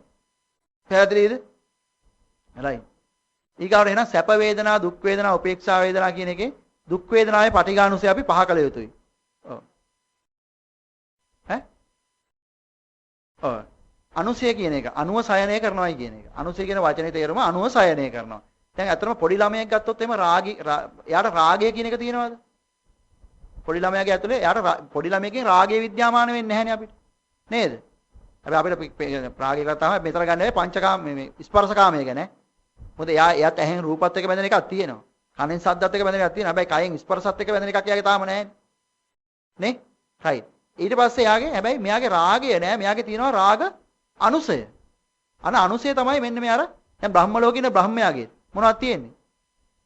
අර ඇලීම් ගැටීම් නැති කරගෙන ඉඳලා මේ රාග අරමුණු මේ පංචේන්ද්‍ර අරමුණු නවත්තන් ඉඳලා එන තැන් වලින් නැතුව ඉඳලා කැලේට කියලා භාවනා කරලා ධානයක් හදා ගන්නවා. ධානයේ පිරියෙන්නේ නැතුව පරිසං කරන් හිටියාම කොහෙද කියලා ඉපදෙන්නේ? අන්න බ්‍රහ්ම ලෝකෙ ඉපදෙනවා. පැහැදිලිනේ? හැබැයි බ්‍රහ්ම ලෝකෙ ඉපදෙච්ච එක බුදු පියාණන් වහන්සේ දැක්කා. බෝසතාණන් වහන්සේ දැක්ක එකක් තියෙනවා. හේතුව දැන් උන්වහන්සේ දැන් මේ ක්‍රමෙත් ඉගෙන ගත්තානේ. අන්නේ ශාස්ත්‍රු ගාවට ගිහිල්ලා. එතනදී උන්වහන්සේ දැනගත්තා දැන් ඒගොල්ලෝ කිව්වේ සත්‍ය. කෙලවර තමයි මෙන්නේ බ්‍රහ්ම ලෝකෙ කියලා. හැබැයි උන්වහන්සේගේ දහම් න්‍යායක් තිබුණා. හේතුවෙන් හටගත්තු දේවල් යමක් තියෙනවා නම් හේතු ගෙවුනම ඒවා ගෙවෙනවා. එහෙනම් ওই බ්‍රහ්ම ලෝක කියන්නේ හේතුවෙන් හදපු එකක්. ඒක ගෙවිච්ච දවසට ඕක ගෙවෙන්න ඕනේ. කියලා තමයි තනියම මේ භාවනා කරලා මේකත් මේ සත්‍ය කියලා තන න්‍යායයේ ඉඳලා ස්වයම්බු ඥාණයෙන් මේ සත්‍ය අවබෝධ කළේ. එහෙනම් මෙන්න බ්‍රහ්ම ලෝකවත් නවත්තන එකක්ද මේ අනිත්‍ය වශයෙන්, දුක් වශයෙන්, අනාත්ම වශයෙන් අපි මෙනෙහි කරන එක. අනිත්‍ය වශයෙන්, දුක් වශයෙන්, අනාත්ම වශයෙන් මෙනෙහි කරනවා නේ. ඒ කියන්නේ කැමතිසේ නෑ සැපයි මේ ලෝකේ. කැමතිසේ නැත්තම් දුක කැමතිසේ නෑ දුකයි, අසාරයි කියලා මෙනෙහි කරන්න අනුසය වශයෙන් තියෙන ටික පවා බිඳිලා යනවා නේද? මොකද එයා නියත මූල ධර්මයක් කරා මේ සමස්ත ලෝකෙම දැක්කා. යමක් කියපු ලෝකෙම දැක්කා. ඒ ලෝකෙ කිසිම තැනක කැමතිසේ පවත්වන්න පුළුවන් දෙයක් අපිට අනන්ත සංසාර ගමනේදී කැමතිසේ පවත්වන්න පුළුවන් දෙයක් අපිට හම්බුණා නම් අපි අද මෙතන ඉන්නවද? ඒක පවත්වවත් එතෙන්ටලා ඉන්නවා මිසක් අද අපි මෙතන ඉන්නවද එහෙනම්? අර එක බමුණෙක් කියලා බුදු පියාණන් වහන්සේට කියනවා මට ධනය තියෙනවා. මට බලය තියෙනවා. මට දරුවෝ ඉන්නවා. මට මොන ප්‍රශ්නයක්ද කියලා අහනවා. බුදු පියාණන් වහන්සේ උත්තරයක් දෙනවා ගාතාවක් තියෙන ධම්පදේ. පුත්තාමත්ති ධනම්මත්ති ඉතිබාලෝ විහජ්ජති අත්තාහි අත්තනෝනත්ති කුතෝ පුත්තෝ කුතෝ ධන. මේ තමාට තමා අත්තාහි අත්තනෝනත්ති තමාට තමාවක් නැතිකොට මොන පුතෙක්ද මොන ධනයක්ද? අන්න ඔන්න ඔය කාරණේ යථාර්ථයක් හැටියට දැන් යථාර්ථයක් කියන එක දැක්කලා ඉවරයිනේ දැන්. දැක්ක දේ වඩා ගන්නයි පටන් ගන්නවා. ඇත්තටම මේ කාරණේ අනිච්ච වශයෙන් දුක්ඛ වශයෙන් අනාත්ම වශයෙන් දැක්කට පස්සේ මේ සියල්ලම වැඩෙනවා. මොකද මේ මොහොතක් ගන්න සිතන්නේ යා ප්‍රඥාවට. ප්‍රඥාව කියන්නේ මොකද්ද? ප්‍රകൃතියට. ප්‍රകൃතිය කියන්නේ මොකද්ද? ප්‍රകൃතිය අනිත් පැත්ත මොකද්ද? විකෘතිය. විකෘතිය කියන්නේ මොකද්ද ලෝකේ? ලෝකේ තියෙන විකෘතිය තමයි ඉච්ඡයි සුඛයි අත්තයි කියන එක. කියන්නේ කැමැතිසේ පවතිනවා සැපයි සාරයි කියන කාරණේ. හැබැයි ලෝකයේ තියෙන ප්‍රകൃතිය මොකද්ද? ප්‍රകൃතිය හේවත් සත්‍ය මොකද්ද? කැමැතිසේ පවත්වන්න බෑ දුකයි අසාරයි. කැමැතිසේ පවත්වන්න බැරි දුක් දෙන අසාර දෙයක් වෙනුවෙන් මං ඊගාවට යාගේ නිගමනයක් එනවා. එහෙම දෙයක් වෙනුවෙන් මං ප්‍රාණඝාත කළ යුතුද? අන්න යාගේ නිගමනයක් එනවා. මං ප්‍රාණඝාත නොකර ඉන්නේ මේ මං මොන ප්‍රාණඝාතයක් කළා මං මොනව ලබා ගන්නද? හරි ප්‍රාණඝාතයක් කළා කියමුකෝ. යම් කිසි දෙයක් වෙනුවෙන් ඒක කොහේ එකක්ද? ලෝකේ එකක්. ලෝකේ පවතින සියලුම දේවල් කැමැතිසේ පවත්වන්න බැරි දුක් දෙන අසාර දේවල්. කැමැතිසේ පවත්වන්න බැරි දුක් දෙන අසාර දේවල් වෙනුවෙන් මම ප්‍රාණඝාතයක් කළ යුතුද කියන නිගමනය යාට එනවා. නැහ කළ යුතු නැහැයි කියන කාරණේ යාට වැටහෙන්න පටන් ගන්නවා. පැහැදිලිද කාරණේ? එහෙනම් ලෝකේ පව් කරන පිරිස් දෙකක් ඉන්නවා. පව් නොකර ඉන්න පිරිස්. පිරිසක් පව් නොකර ඉන්නවා. දස අකුසලෙන් ඈත් වෙලා ඉන්නවා අපාය යනකොට බයයි. නේද? අපාය යන අම්මෝ අපාය මහා දුක් සහිතයි. අපායෙන් බේරෙන්න ඕනේ. සතර අපාය යන නිදහස් වෙන්න ඕනේ කියලා අපාය යන එකට බයෙන් ඉන්නවා. බයෙන් දස අකුසලේ නොකර ඉන්නවා. තව පිරිසක් ඉන්නවා දස අකුසලේ නොකර ඉන්නවා දිවි ලෝක යන බලාපොරොත්තු වෙයි. දස අකුසලේ නොකර ඉන්නම දිවි ලෝකෙ ගියයි. කොහොමද පිරිසක් ඉන්නවා. හැබැයි මේ අනිච්ච වශයෙන් අනාත්ම වශයෙන් දුක් වශයෙන් අනිච්ච දුක්ඛ අනාත්ම වශයෙන් ලෝකේ දැකපු එක්කෙනා පවුණු කර ඉන්නේ අපායට යනවට බයටද? එහෙම නැත්නම් දිව්‍ය ලෝක යන බලාපොරොත්තු වෙන්නේ? ඔය එකක්වත් හින්දා නෙමෙයි. එයා පවුණු කර ඉන්නේ දස අකුසලේ ක්‍රියාත්මක නොකර ඉන්නේ යථාර්ථය දැකපු නිසා. කැමැස්සේ පවත්වන්න බැරි දුක් දෙන අසාර ප්‍රවත්මක් ඇතුලේ මේ ඉන්න අපි ඔක්කොම නාතයෝද අනාතයෝද? අනාත නාතයන් වහන්සේ බුදු කියලා බුදු පියාණන් වහන්සේට කිව්වද නැද්ද එහෙනම්? කැමැස්සේ නැත්නම් දුක නම් අසාර නම් මේ පැවැත්ම නාතද අනාතද? අනාතයි. එහෙනම් අනාත පැවැත්ම තුළ ඉන්න අපි ඔක්කොම නාතයෝද අනාතයෝද? අනාතයෝ. ඔය ඔබාමා මහත්තයාත් අනාතයෙක් තමයි දන්නේ නැති වුණා. ඕකයි කාරණේ. පැහැදිලිනේ? එහෙනම් ඔය අනාතයෙක් මේ අනාතයෙක් වෙලා ඉන්න මම තවත් අනාතයෙක් මැරිය යුතුද? එයාගේ දෙයක් හොරෙන් ගත යුතුද? ඔන්න මේ කියව දස අකුසලයේ ගැන මෙයාට මේ පරුස වචන කියලා සඩබවට පත් කළ යුතුද? ප්‍රලාපයෙන් මුලා කළ යුතුද? අන්න එයාට ඒ නිගමනේ එනවා. මොකද එයා එක දෙයයි දකින්නේ අනිච්ච දුක්ඛ අනාත්ම පැවැත්මක් ඇතුලේ අපි ඔක්කොම අසරණ වෙලා ඉන්නවා කියන කාරණේ විතරයි. එහෙනම් ඒකෙන් මිදෙන්න පුළුවන් යමක් තියෙනවා නම් ඒක කියලා දෙන එකයි යාට කරන්න තියෙන්නේ. කාරණේ පැහැදිලිද? ඊගාවට කියනවා දැන් නිකන් හිතන්න ලෝකේ තියෙන දැන් මුසාවාද කියලා කියනවා. මුසාවාදා වේරමණී කියලා අපි දවස ගන්න කියනවා නේද? මොකද්ද ලෝකේ තියෙන පළවෙනිම මුසාවාදය එතකොට? මොකද්ද ලෝකේ තියෙන පළවෙනිම මුසාවාද? කවුරු හරි කියනවා ලෝකේ ඉච්ඡයි සුඛයි අත්තයි කියලා. ඒක තමයි ලෝකේ තියෙන පළවෙනිම මුසාවාදය. ඔන්න ඔය මුසාවාදෙත් එක්ක 62ක් මිත්‍යා වාද ගොඩ නැගුණා. ඔන්න ඔය 62ක් මිත්‍යා වාද මොකද? ලෝකේ කැමැස්සේ පවතුනා සැපයි සාරයි කියන එකත් එක්ක තමයි ওই වාද ටික ගොඩ නැගුණේ. ඒ 62ක් මිත්‍යා වාදය යටපත් කරන තමයි බුදු පියාණන් වහන්සේ දහම් දේශනා කළේ. ඔයගොල්ලන්ගේ හතරවෙනි සාකච්ඡාව කියනකොට ඔය කොටස විස්තර වෙනවා ඇති. විස්තර කෙරේ. කාරණේ පැහැදිලිද? එතකොට අනිච්චයි දුක්ඛයි අනාත්තයි කියන කාරණේ දැනගත්තාම මේක වැඩුවාම සත්‍තිස්පාසික බෝධි ධර්ම වැඩෙන ක්‍රමයක් තියෙනවා. ඉතින් ඒක වෙන වෙනම සාකච්ඡාවල වෙලාව තියෙන හැටියට කාලය තියෙන හැටියට ඔයගලන්ට ඉස්සරහට විස්තර වෙයි. ඉදිරි සාකච්ඡාවලදී ওই කාරණා විස්තර වෙයි. දැන් ප්‍රධාන වශයෙන් වෙන්නේ පටිච්ච සමුප්පන්නව ලෝකේ දකින්නයි කියන කාරණේ තේරුණාද? මේකයි වැදගත්ම කාරණේ. දැන් කැමැතිසේ නැහැ දුකයි අසාරයි කියලා දැනගත්තට පස්සේ වැදගත්ම තැන වෙන්නේ මෙන්න මෙතන. මොකද හේතුව යමෙක් පටිච්ච සමුප්පාදයේ දකීද ඔහු ධර්මයේ දකී. යමෙක් ධර්මයේ දකීද හේ බුදුන් දකී. සෝ පටිච්චසමුප්පාද පස්සති සෝ මම්පස් ධම්මං පස්සති. සෝ ධම්මං පස්සති සෝ මම පස්සති කියලා කිව්වා නේද? එහෙනම් මොකද්ද මේ කියන්නේ?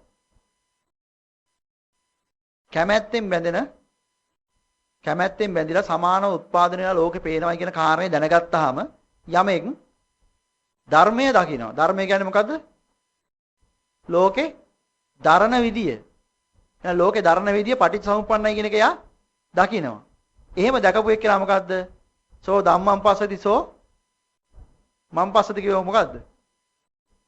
බුදුන් දකින්න කියන්නේ මොකද්ද? අවබෝධයටපත් වෙනවා. පැහැදිලිනේ? බුදු පියාණන් වහන්සේ කියන්නේ කවුද? මිනිස්සෙක්ද? ඈ? බුදු පියාණන් වහන්සේ කියන්නේ මිනිස්සෙක්ද? නැද්ද? බුදු පියාණන් වහන්සේ ගැහුවාම කියන්නේ නෑ කියලා හැබැයි. නේද? අහලා තියෙනව නේද? ඔබ කවුද? මිනිස්සෙක්ද කියලා අහනවා. නෑ කියනවා. ඔබ දෙවියෙක්ද කියලා අහනවා. නෑ කියනවා. ඔබ බ්‍රහ්මයෙක්ද කියලා අහනවා. නෑ කියනවා. ඒ தත්ත්ව ඔක්කොම ඉක්මවා ගියා කියලා කියනවා. කාරණේ පැහැදිලිනේ. එහෙනම් මේ මම් පස්සති කියලා කිව්වේ මොකද්ද? අවබෝධයටපත් වෙනවා කියන කාරණේමයි. ඒ පුද්ගලයා ගැන නෙමෙයි මේ කියන්නේ. යමෙක් ලෝකේ ධර්ම විදිය පටිච්ච සමුප්පන්නයි කියලා දැක්කනම් ලෝකේ ධර්මතාවය දකිනවා, ධර්මයේ දකිනවා. ඒ කියන්නේ ලෝකේ ධර්ම විදිය දකිනවා. යමෙක් ලෝකේ ධර්ම විදිය දැක්කනම් ඔහු අවබෝධයටපත් වෙනවා. කාරණේ පැහැදිලිද? එහෙනම් අවබෝධයටපත් වුණා නම් එයාව කවදා මුලාවටපත් කරන්න පුළුවන්ද ආපහු? දැන් මේ ලෝකේ දැන් කියනවා දැන් බුදු පියාණන් වහන්සේ ඉපදුනේ ලංකාවේ, පිරිනිවන් පෑවේ ලංකාවේ. එහෙම නැත්නම් මේ ලංකාවට ආවේ 3 පාරයි. හිතන්නේ දැන් කවුරු හරි පරීක්ෂණයක් කළා කියනවා බුදු පියාණන් වහන්සේ ලංකාවේ 10 පාරක් වැඩියයි කියලා. දැන් ඕක අපි පිළිගන්නේ කවුරුවත් කියපු නිසාද අපිට තේරිච්ච නිසාද? අපිට තේරලාද පිළිගත්තේ නැත්නම් කවුරුත් කියන නිසාද? අපිට තේරිලා? දැන් කවුරුවක් කියන හින්දා නේද ඕක පිළිගන්නේ. දැන් හෙටනේ අනිද්දර කිව්වොත් එහෙම තව එකක් ඒකත් අපි පිළිගන්න වෙනවනේ. හැබැයි මේ ලෝකේ අනිච්චයි දුක්ඛයි අනාත්තයි කියන කාරණේ ඕගොල්ලෝ පිළිගත්තේ මං කියපු නිසා Tamanට වැටහිලා. කාරණේ තේරෙනව නේද? එහෙනම් දහම ඇතුලේ කියන නිසා පිළිගන්නේව ඕනේ. එහෙමම ඇත්තෙත් නැහැ. එහෙනම් බුදුදහම ඇතුලේ Tamanට ප්‍රත්‍යක්ෂ වශයෙන් අවබෝධ කරගන්න පුළුවන් කාරණයක් තියෙනවා. ඔන්න ඔය කාරණේ තමයි 7 අවුරුදු ළමයින්ට තේරුනේ. 아무තු දෙයක් නෙමෙයි. මේ ලෝකේ කැමැස්සේ පවත්වන්න බෑ දුකයි අසාරයි කියන එක ඒ අයට තේරුණා.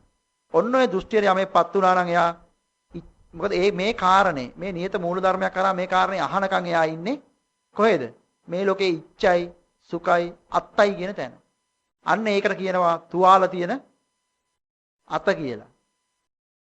මොකද එයා කරන හැම ක්‍රියාවක්ම සිද්ධ කරන්නේ කැමැතිසේ පවත්වන්න පුළුවන් සැපයි කා සාරයි කියන දෘෂ්ටියේ ඉඳලා. එහෙනම් එයාට තියෙන විපාකේ මහා ප්‍රබලයි. හැබැයි තුවාල නැති අත තමයි මොකද්ද? මේ ලෝකේ අනිච්චයි දුක්ඛයි අනාත්තයි කැමැතිසේ පවත්වන්න බෑ දුකයි අසාරයි. අසාරයි කියන තැන ඉඳන් ක්‍රියාත්මක වෙනවා. අන්න එහෙනම් එයාට ඊගාවට පිළිටන සීලයක් තියෙනවා. පාණාතිපාතා පටිවිරතෝ හෝති අදින්නාදානා පටිවිරතෝ හෝති කාමේසු මිච්ඡාචාරා පටිවිරතෝ හෝති කියලා පටිවිරතෝ කියලා සීලයක් ගැන පෙන්නනවා. මොකද්ද මේ පටිවිරතෝ කියලා කියන්නේ? පටි කියන්නේ බැඳෙනවා. සතිය කියන්නේ ආසාව කැමැත්ත. විරතිය කියන්නේ අකමැත්ත. මොකද්ද? ප්‍රාණඝාතය කෙරෙහි අකමැත්තෙන් බැඳී සිටිනවා. හොරකම කෙරෙහි අකමැත්තෙන් බැඳී සිටිනවා. කාම මිත්‍යාචාරය කෙරෙහි අකමැත්තෙන් බැඳී සිටිනවා. මොකද මෙහෙම කියන්නේ හේතුව? යමෙක් සෝතාපන්න ඵලයටපත් වුණාට පස්සේ සත්තු මරන්නේ නැහැ, හොරකම් කරන්නේ නැහැ, කාම වර්ධන නැහැ, බොරු කියන්නේ නැහැ, මත්පැන් බොන්නේ නැහැ කියලා එහෙම කියලා තියෙනවද? කොහේද? එහෙම කියලා නැහැ. එකම දෙයයි කියලා තියෙන්නේ මොකද්ද? යමෙක් සෝවාන් වූ තැන් පටන් බුද්ධ ශරීරයේ ලේ උපදින්නේ නැහැ, රහතුන් වහන්සේ නමක් මරන්නේ නැහැ, මව මරන්නේ නැහැ, පියා මරන්නේ නැහැ, සංඝ වේදේ කරන්නේ නැහැ, නියත මිත්‍යා දෘෂ්ටික වෙන්නේ නැහැ කියලා තියෙනවා. ඒ අරින්න සත්තු මරන්නේ නැහැ කියලා එහෙම කියලා තියෙනවද? හැබැයි මේ දේවල් යාතින් සිද්ධ වෙන්න පුළුවන්. හැබැයි සිද්ධ වෙන්නේ නැති කාරණා 6ක් විතරයි නියත වශයෙන්ම. වේරමණී වෙන්නේ ප්‍රාණඝාත පාණාතිපාතා වේරමණී කියන්නේ කවුද? ශ්‍රමණය කිරීමෙන් වෙන්ුනේ කවුද? අන රහතන් වහන්සේ. එහෙනම් ඕකෙත් තියෙන ක්‍රමයක් ආරති විරති පට විරති වේරමණී කියලා. වේරමණී වෙන්නේ රහතන් වහන්සේ. කුඩා හෝ වරදක් කරන්නේ නැති කවුද? කුඩා හෝ වරදක් සිද්ධ නැති බුදු පියාණන් වහන්සේ අතින් විතරයි. දැන දැන වැරදි කරන්නේ නැති රහතන් වහන්සේ නමක් පමණයි. කාරණා 6ක් නොකර ඉන්නේ සෝතාපන්න ආරසාවක. මොකද හේතුව? ඇලීම් ගැටීම් යාගාව තියනවද නැද්ද? ඇලීම් ගැටීම් තියෙන එක්කෙනෙක් අතින් ඕවා සිද්ධ වෙන්න පුළුවන්ද බැයිද? එහෙනම් සිද්ධ වෙන්න පුළුවන්.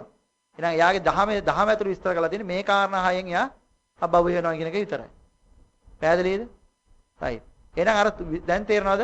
මෙයා දැන් අපි මෙහෙම හිතමු මොකද්ද මේ කියන්නේ කියලා. දැන් අපි ගමු අපි මිනිස්සෙක් ඉන්නවා මේ කුලී වැඩ කරලා ජීවත් වෙන මිනිස්සෙක්. මේ මිනිස්සයාට වෙන මොකුත් කර්මාන්තයක් දන්නේ නැහැ කුලී වැඩ තමයි කරන්නේ. අපි හිතමු මහා වැහි කාලයක් ආවා. මේ වැහි කාලේ ඉතින් සතියක් දෙකක් විතර ගෙදරට කොටු වෙනවා. මේ කඩවල වලින් මේ මනුස්සයා ණයට දෙන්නෙත් නැහැ. දැන් බැලුවා ටික දවසක් යනකොට ඔන්න දැන් තිබිච්ච ආහාරات ඉවරයි. අර ගෙදර ඉන්න පොඩි උන්ටි කනවා බඩගින්නේ. බඩගින්නේ අඬනකොට ඊගාවට තාත්තා කෙනෙකුට බලා හිටියයි කිද? සෙල්ලම් බඩුවක් කිල්ලලා අඬනකොට නම් බලා හිටියයි. බඩගින්න අඬනකොට බලා ඉන්න බෑ. අල්ලපුවාත්තේ මඤ්ඤොක්ක තියෙනවා. පැන්න මඤ්ඤොක්ක වඳුරක් ඉදරුවා ගිලා ගලවලා ගෙනාවා. සම්බලා කන්න දුන්නා. දැන් හොරකමක්ද නැද්ද? හොරකමක්ද නැද්ද මේක? හොරකමක්. හැබැයි කැමැත්තෙන්ද කළේ අකමැත්තෙන්? එන අකමැත්තෙන් හොරකම කෙරෙහි බැඳී හිටියද නැද්ද මෙයා? හැබැයි මේ අඩියක් ගහන මඤ්ඤොක වඳුර ගලවන්න ගියාද? නෑ නේද?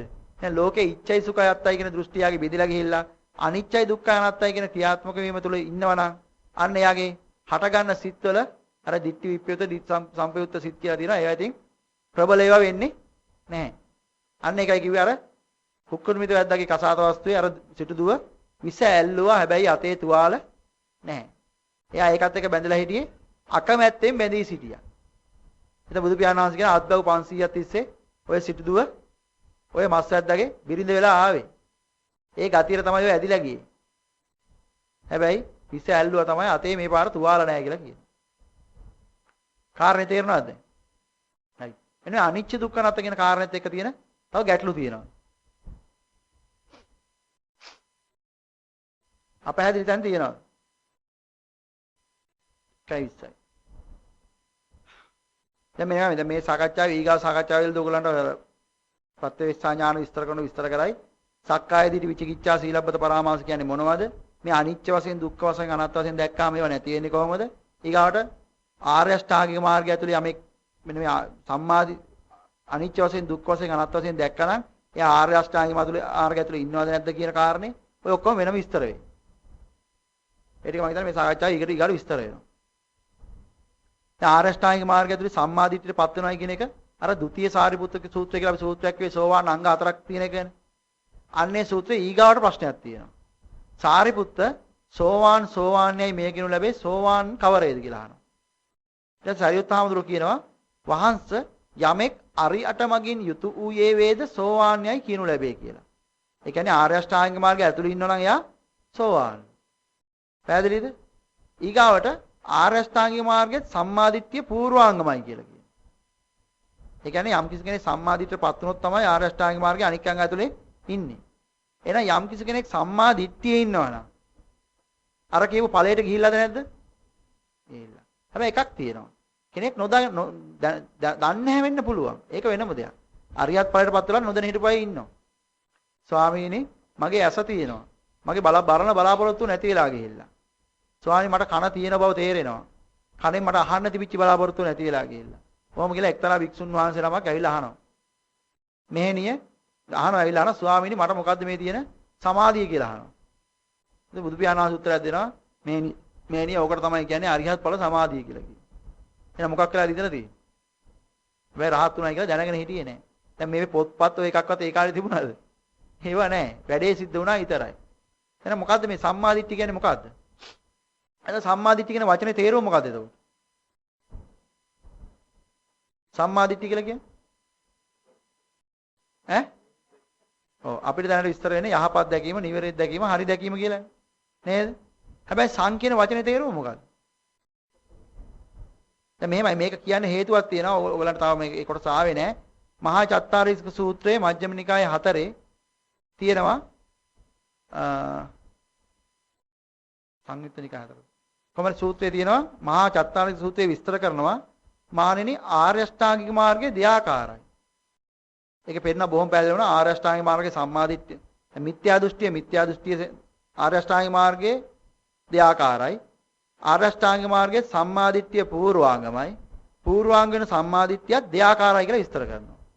එකක් දැන් ඒක කියනවා මිත්‍යා දෘෂ්ටියසේ දැනගනි සම්මාදිට්ඨිය සම්මාදිට්ඨියසේ දැනගනි. හැබැයි ඊගාවට කියනවා සම්මාදිට්ඨිය දෙආකාරයි කියලා දැනගනි. එතකොට ඔය දැන් අපි කියන යහපත් දැකීම, හරි දැකීම, නිවැරදි දැකීම කියන එක. කොයි සම්මාදිට්ඨියද? අන්න ඒකේ තියෙනවා දෙකක් තියෙනවා. කෙලෙස් සහිත සුගතිර හේතු වෙන සම්මාදිට්ඨියක් තියෙනවලු. ලෝකෝත්තර නිවනට හේතු වෙන සම්මාදිට්ඨියක් තියෙනවා. අන්න දෙකයි. එතකොට මේකෙන් අපි දැනට වඩන එක. ඔය යහපත් දැකීම, හරි දැකීම, නිවැරදි දැකීම කියන්නේ කොයි එකද?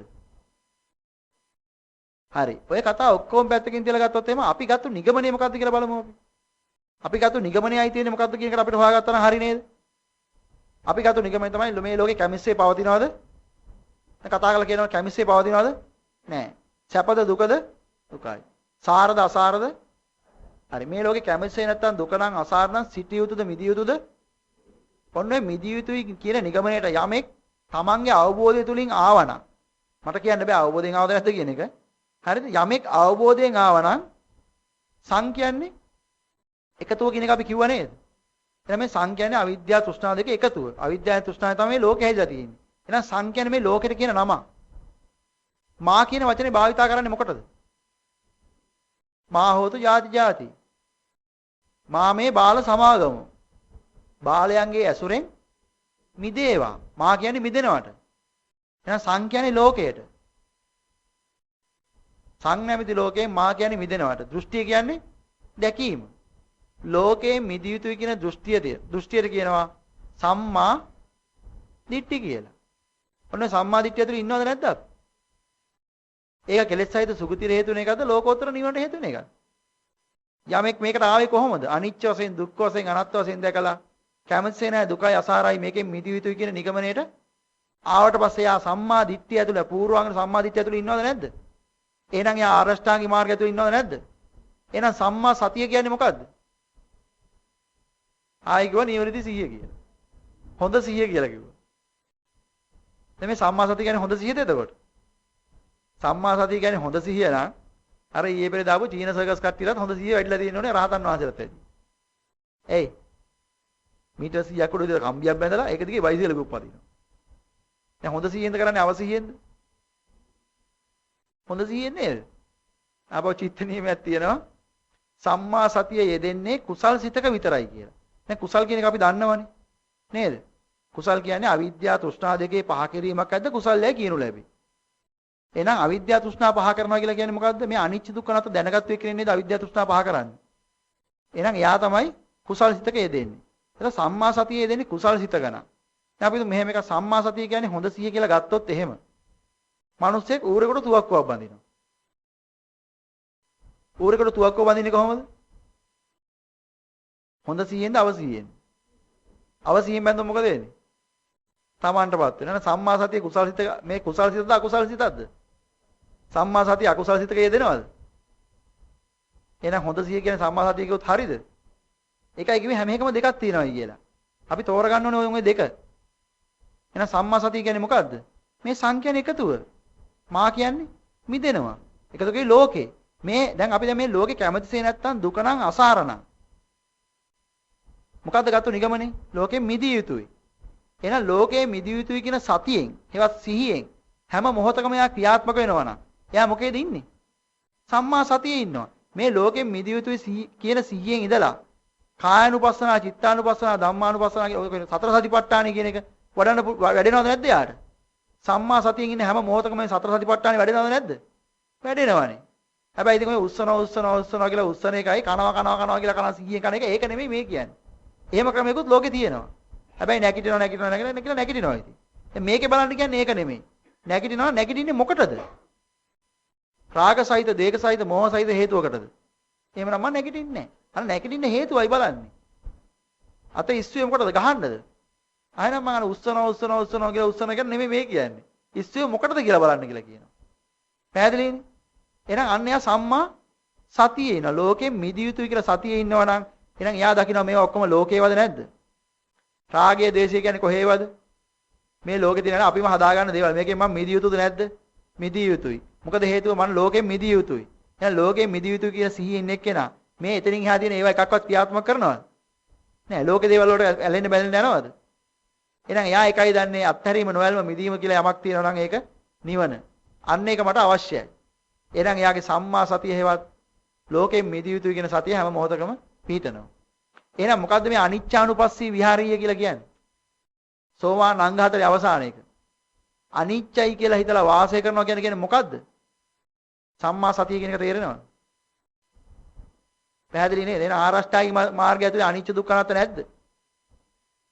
චතුරාර්ය සත්‍ය ඇතුලේ අනිත්‍ය දුක්ඛ අනාත්ම තිබුණාද නැද්ද? යම්පි ඉච්ඡන් නලබති සම්පි දුක්ඛං. ඉතින් ඔය හැම එකක් ඇතුලේම මේ අනිත්‍ය දුක්ඛ අනාත්ම තමයි තිබිලා තියෙන්නේ. අපි ඔය එකක් වඩනවා කියලා කියන්නේ අනිත්‍ය දුක්ඛ අනාත්ම වැඩෙනවා හැම එකකින්ම. හැබැයි අමතක කරන්න එපා. අනිත්‍ය දුක්ඛ අනාත්ම නැති එකම කාරණේ වඩනවා නම් කැමැස්සේ නැහැ දුකයි අසාරයි මේකෙ මිදිය යුතුයි කියලා එක මොහොතක් අසුරක් ගන්න දන සිහි කරනවා නම් සත්‍තිස් පාක්ෂික බෝධි ධර්ම කියා මේ නිවන් දකින්න හේතු වෙන බෝධිආක්ෂික ධර්ම 37ක් තියෙනවා. ඒ 37ම වැඩෙනවද නැද්ද? වැඩෙනවා. කාරණේ පැහැදිලිනේ. එහෙනම් මේ අද සාකච්ඡාවේ කරන්න තියෙන්නේ ඔච්චරයි. තව විනාඩි 5ක් ඇතුළත තියෙනවා මොනවා හරි ගැටලු අහන්න. ඊගාව සාකච්ඡාවේදී ඔයාලට භාවනාව කියන්නේ මොකද්ද? මේ ධ්‍යාන සමාධි කියන්නේ මොකද්ද? පටිච්චසමුප්පාදේ තව ටිකක් ඉස්සරහට ඔය ಜಾති නිර්මාණය වෙන ආකාරය ඒ ටික ඔක්කොම විස්තර කරයි. මොනවද කරන්න තියෙන්නේ? ගැටලුවක් තියෙනවද මොකක්ද අද සාකච්ඡාවේ? මේ කතා කරන්නේ මේ පළවෙනි සාකච්ඡාවක් විතරයි. දැන් මෙතන ඉන්නවා 2 3 අහපු කට්ටිය ඉන්නවනේ. ඒගොල්ලන්ගේ ප්‍රශ්න වලට උත්තර මේක ඇතුලේ නැති වෙන්න පුළුවන්. ඒවා එන්නේ එතනදී.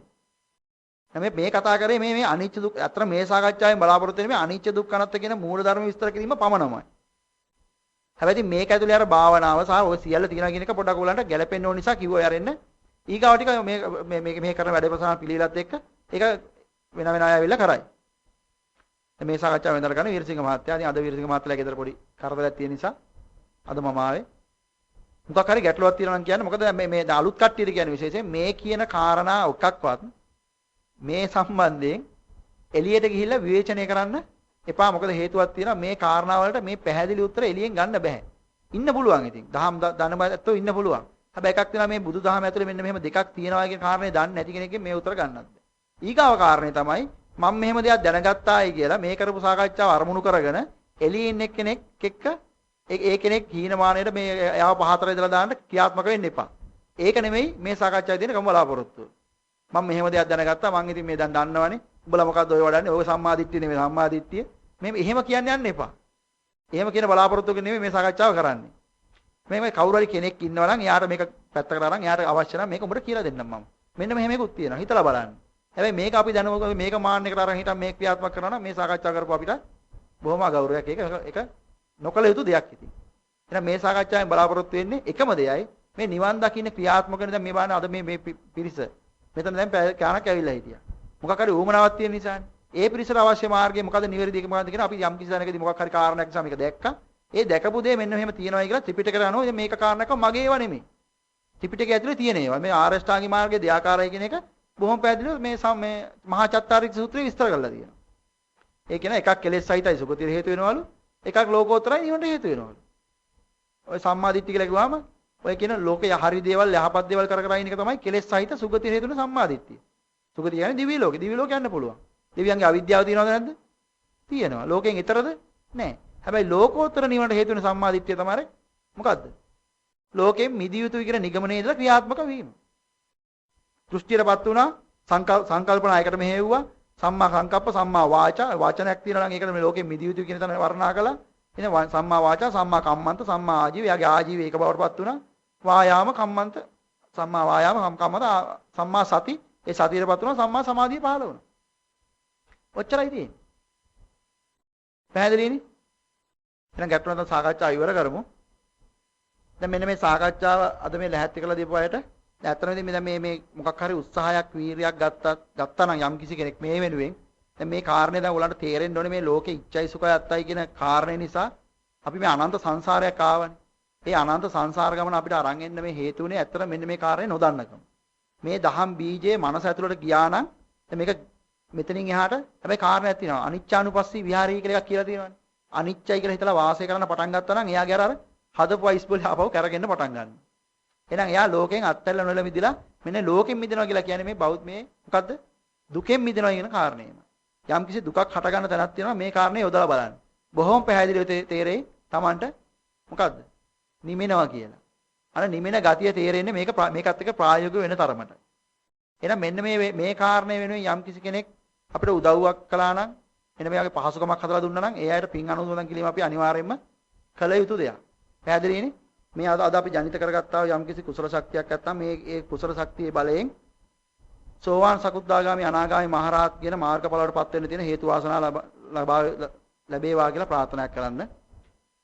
ඒත් එක්කම අද සාකච්ඡාවට පෙනෙන සහ නොපෙනෙන පැත්තෙන් සහභාගී වූ සම්බන්ධ වූ යමෙක් ඉන්නවා නම් ඒ සියලුම දෙනාටත් සාරාංශ වශයෙන් යටින් අවීචයේ පටන් උඩින් භවාග්‍රය දක්වා ඇති මේ සක්වල ලෝක කුහලය තුල සිටින සියලුම දෙනාටත් මේ සෝවාන් සකුද්දාගාමි අනාගාමි මහරහත් කියන මාර්ගඵලවලට ප්‍රවිෂ්ඨ වෙන්න අද අපි ජනිත කරගත්තු මේ අනන්ත අප්‍රමාණ කුසල ශක්තියක් නැත්නම් මේ කුසල ශක්තියේ ආනුභාවයෙන් ඒ අයට මේ මාර්ගඵලවලට යන්න තියෙන හේතු වාසනාවලටපත් වේවා.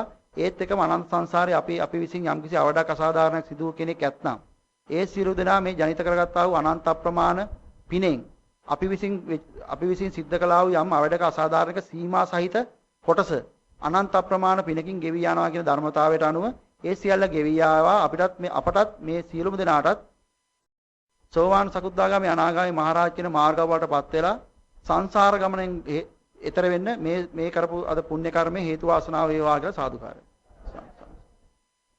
සියලුම දෙනාට තෙරුවන් සරණයි.